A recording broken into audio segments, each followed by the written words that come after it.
of South Africa, Honorable Madam Thokozile Didiza, Honorable Madam Thandi Modise, Honorable Julius Malema,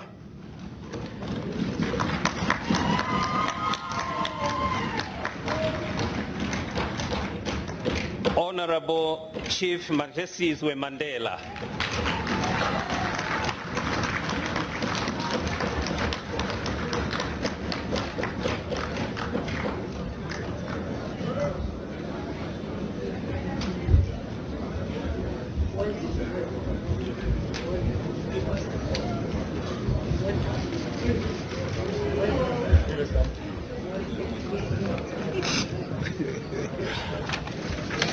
Do they cue us? Yes.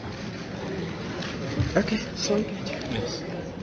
I, I, Thandi Modise, hereby swear that I will perform my functions as a member of the Pan-African Parliament to the best of my ability and with honor and dignity in the service of the peoples of Africa.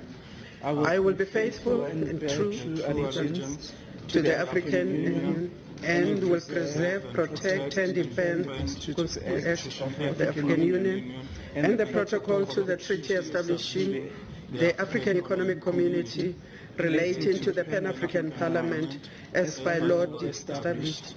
And I will promote adherence to the principles of good governance, democracy, human rights, international humanitarian law, peace, stability, and all objectives of the African Parliament.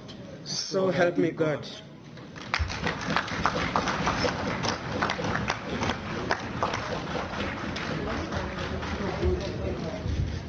from Sudan. To ask you that, because if you look at what Floyd Shivambu had said, your deputy had said in this parliament before, is saying that this has been reduced to, it should be reduced rather to a parliamentary forum that should be called a forum, not a parliament, because it lacks those teeth that everyone has been seeking. Well, many people have been accusing the delegation here that most of these people who are coming here, they are coming to a holiday because they've got nothing to do in their countries. It is precisely because of the powers of this institution, and therefore they just see it as one of the touring programs to South Africa. But once you give it sharpened teeth, then people will begin to appreciate that we are not here to tour, we are here to make sure that there is proper legislation governing our continent and holding the leadership of our continent accountable. Would you say important to this is also the members who are deployed to this parliament must include young people as well? Absolutely, and women. That's why we're saying it's an advisory body. To say you can send one woman, it's not enough. We should be able to say we need 50% of the representation here to be women, and there should be consequences for those states which do not send the necessary required representation of women, including young people. Majority of African parliaments are constituted by old age, and it's unacceptable. And the old age will even be determining plans, calling them 2030 plan, 2063 plan, knowing very well they won't be here.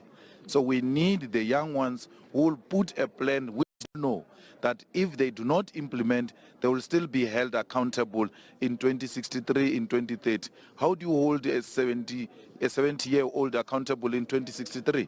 Nature will not allow for that person to be around at that time. So we need the youth, which will also continue with a institutional memory, which will be loyal to the decisions which are taken by this institution. So we are here to make it vibrant.